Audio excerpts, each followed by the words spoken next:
સુરત સ્થિત ખજોદ ગામમાં મોટામાં મોટું ડાયમંડ બુર્સનું ઉદ્ઘાટન થવા જઈ રહ્યું છે ત્યારે સુરત શહેર જિલ્લા કોંગ્રેસ સમિતિના સિનિયર આગેવાન હરીશકુમાર સૂર્યવંશી જણાવે છે કે ડાયમંડ બુર્સ બનાવવા કોન્ટ્રાક્ટરોને કરોડો રૂપિયા ચૂકવ્યા નથી. તેઓ તરફથી કોર્ટમાં પોતાના ન્યાય માટે લડત લડી રહ્યા છે. 2024ની ચૂંટણીને ધ્યાનમાં રાખી માત્ર ને માત્ર પાર્ટીનો દેખાવ કરવા કરોડો રૂપિયા પોતાના પ્રચાર તથા જાહેરાતમાં વેડફે છે. તે બાબતે કોંગ્રેસ દ્વારા વિરોધ કરવામાં આવી રહ્યો છે.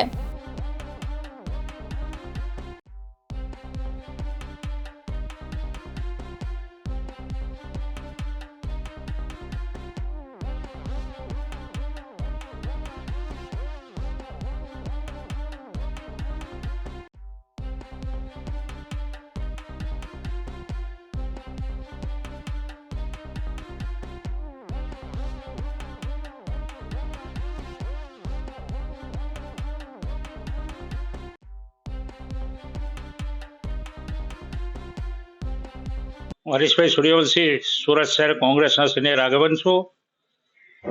આવતીકાલે આપણા દેશના પ્રધાનમંત્રી નરેન્દ્રભાઈ મોદી સાહેબ ડાયમંડ બુર્સનું ઉદ્ઘાટન કરવા આવી રહ્યા છે. ખરેખર આવી રહ્યા છે એના માટે વેલકમ અમે કોંગ્રેસ પાર્ટી સ્વીકારે છે. પણ સાથે સાથે મારે પ્રધાનમંત્રી સાહેબને કહેવાનું થાય છે કે આપ દેશના પ્રધાનમંત્રી હોય અને દરેક રાજ્યના રાજ્યપાલો અને વિદેશી મહેમાનો આવવાનો હોય અને આ વિવાદિત ડાયમંડ બુર્સ છે એ વિવાદિત ડાયમંડ બુર્સના અંદર કરોડો રૂપિયાના કોન્ટ્રાક્ટરોને પૈસા આપવામાં નથી આવ્યા અને કેટલીક ગેરરીતિઓ થઈ છે અને કેટલાક વિરોધ થાય છે. અને આવા સંજોગો પ્રધાનમંત્રીશ્રી અને મને લાગે છે કે પ્રધાનમંત્રીશ્રીને કદાચ ના ખબર હોય તો હું પ્રધાનમંત્રીશ્રીને આપના પ્રેસ માધ્યમથી જણાવવા માંગુ છું કે આ ખરેખર આ તમે આનું ઉદ્ઘાટન કરવા આવો છો તો સૌથી પહેલાં આ જે ભ્રષ્ટ આ જે આગેવાનો છે કે જેણે બી આવા કૃત્યો કર્યા છે તેનો વખોડું છું અને ડાયમંડ બુર્સ સારી રીતે ચાલે એના માટે અમે પ્રાર્થના કરીએ છીએ. પણ સાથે સાથે મારે એ કહેવાનું થાય છે કે સુરત એરપોર્ટ યુપીએ શાસનના અંદર 2013ના અંતમાં એટલે કે 2024માં યુપીએ સરકારે આપણા જે પ્રફુલ્લભાઈ પટેલ જે હતા તેમણે 85 કરોડ તાત્કાલિક ફાળવી આપેલા હતા અને એરપોર્ટ ધમધમતું કરેલું હતું.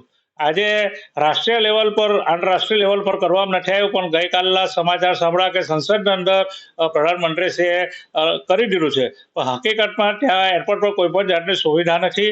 હજી ક્યારે કરશે ખાલી કાગળ ઉપર બધી ચર્ચાઓ થાય છે પણ પ્રજાજનો સમજે છે. પણ આ ખરેખર આ જે આવવાના છે તો તે પહેલાં તો સૌથી પહેલાં આ ડાયમંડ બુર્સનું ટાઇટલ ક્લિયર કરે અને બીજી વસ્તુ કે જે એરપોર્ટ ઓથોરિટીએ જમીન કબજે લીધેલી છે તો જે ગરીબ ખેડૂતો છે તે લોકોને વળતરો નથી મળ્યા તો તે લોકોને વળતર પહેલાં આપે અને પછી આગળની કાર્યવાહી કરે તો વ્યાજબી છે.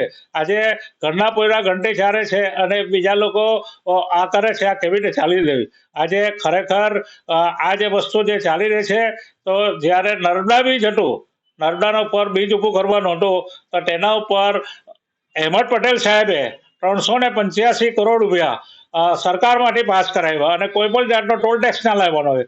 આજે તો પણ કરોડો રૂપિયાની ઉઘરાણી આપણી સરકાર જે મોદી સરકાર જે કરી રહી છે એ ખરેખર ગેરવ્યાજબી છે.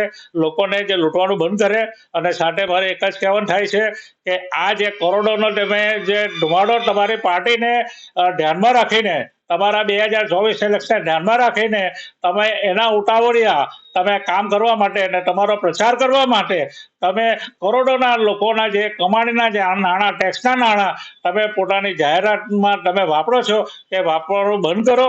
અને સુરતની પ્રજા આજની નથી, સુરતની પ્રજા બ્રિટિશ કાળથી વેપાર ધંધા કરતા મોટા મોટા જહાજોની અંદર લોકો દેશ વિદેશની અંદર આવતા હતા અને કરતા આવેલા હતા પણ ત્યારે ક્યારેક પણ સુરત પર કલંક લાગ્યો નથી. પણ આજે ડાયમંડ બુર્સના ઉપર કલંક જેવી ઘટના ઘટેલી છે તો માટે મારે મોદી સાહેબને આવતા પહેલા એક વિનંતી છે કે તમે સુરતની મુલાકાત આવતા પહેલા તમે આ ક્લિયરિટી કરો અને પછી તમે એનું ઉદ્ઘાટન કરશો તો ડાયમંડ બુર્સ આગળ વધશે અને સારી રીતે આગળ વધશે અને દેશ વિદેશમાં ખોટી એનો મેસેજ જશે નહીં તેવી હું પ્રધાનમંત્રીશ્રીને અપીલ કરું છું. મુકેશ ગુરાવ, દિવ્યાંગ ન્યૂઝ, સુરત.